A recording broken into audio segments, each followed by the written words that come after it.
ज्योती महादेव मोराळे. माझ्या पतीने 1 जून रोजी आत्महत्या केली आणि आज मला पेपरला पाहिलं मी मकरंद सर आणि नानाजी इथे यायले म्हणून मी आले. आज माझ्यावर जी वेळ आली ती देव करू कोणावर येऊ नये. क्रांतीवीर मी नानाचा पिक्चर पाहिलेला, त्यात नाना एका मुलाला सांगतात ते एक मुलगा आई वाचवा, आईला जेव्हा काही गुंड मारते तिची एक महिला तिच्या अन्याय करत असते, तिला जबरदस्ती करत असते, एक मुलगा येतो नानाला वाचतो, मामा माझ्या आईला वाचवा. आज मी पण एक आई आहे, मला 2 मुलं आणि 1 मुलगी आहे.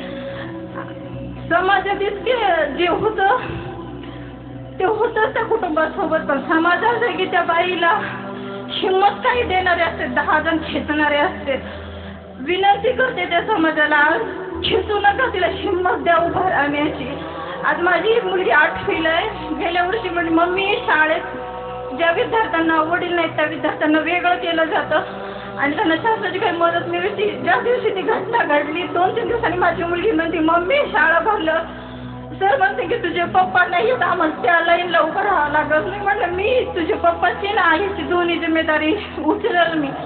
आज तर हे सर आम्हाला आर्थिक मदत तर करणार आहेत, पण सर म्हणाले, नाना पाटेकरजी म्हणाले होते की त्या पिक्चरमध्ये आज मी तुझ्या आईला वाचवील तर उद्या काय होईल, तिला स्वतःच उभा राहावं लागत.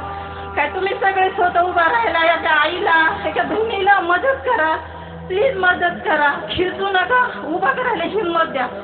आज आर्थिक मदत तर करा ना. आज आमचा आजचा दिवस ढकलून आणि उद्या काय करायचं, उद्यासाठी आम्हाला काम द्या, आम्हाला काम करण्याची हिंमत आहे ना, आमची हिमतीनं आमच्या हिमतीनं आम्ही आमची मुलं जगावे. आज काय वेळ येते जेव्हा नवरा नसतो तेव्हा प्रत्येक नर्सर वेगळी जाते बाईकडे बघण्याची, पण बदलू नका. ती एक आई आहे, एक बहीण आहे, तिला हिंमत द्या उभा राहण्याची. मी विनंती करते सगळ्यांना की तुम्ही खेचू नका, उभं करण्याची मदत करा, फक्त उभं करण्याची मदत करा. यापुढे मी काय करू शकत नाही.